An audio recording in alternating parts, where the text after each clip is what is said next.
వ్యవసాయంలో డ్రోన్ల వాడకానికి సంబంధించిన పైలట్ ప్రాజెక్టును నాబార్డ్ తెలంగాణ సీజీఎం చింతల సుశీల ప్రారంభించారు. డ్రోన్ను లాంచింగ్ చేసి ఎలా పని చేస్తుందో రైతులకు అవగాహన కల్పించారు. ఉమ్మడి వరంగల్ జిల్లాలోని రైతు ఉత్పత్తిదారుల సంఘాలకు 3% వడ్డీకే రుణాలు అందిస్తుందని తెలిపారు. ఈ ప్రాజెక్టు ద్వారా రైతుకు ఉత్పత్తిదారుల సంస్థ, ఫార్మర్ ప్రొడ్యూసర్స్ ఆర్గనైజేషన్స్ల ద్వారా డ్రోన్లను అందజేస్తారు. ఈ డ్రోన్ వాడకం ద్వారా వరంగల్, హనుమకొండ జిల్లాలోని 3 రైతు ఉత్పత్తిదారుల సంస్థలకు సంబంధించి 1500 మంది రైతులకు ప్రయోజనం కలగనుంది. కాగా ఇప్పటికే 24 మంది పైలట్ల ఎంపిక చేసి national institute of plant health మేనేజ్మెంట్లో 12 రోజులు శిక్షణ ఇచ్చినట్లు తెలుస్తోంది.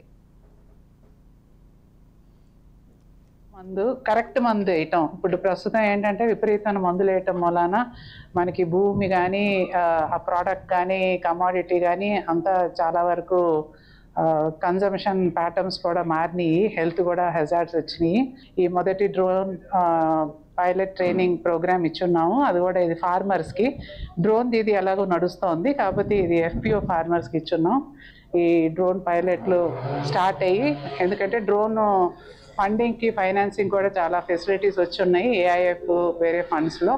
సో దీంతో మన తెలంగాణ అగ్రికల్చర్ కూడా మంచి స్మార్ట్ అగ్రికల్చర్ అవటానికి చాలా త్వరలోనే తెలంగాణ స్మార్ట్ అగ్రికల్చర్ స్టేట్.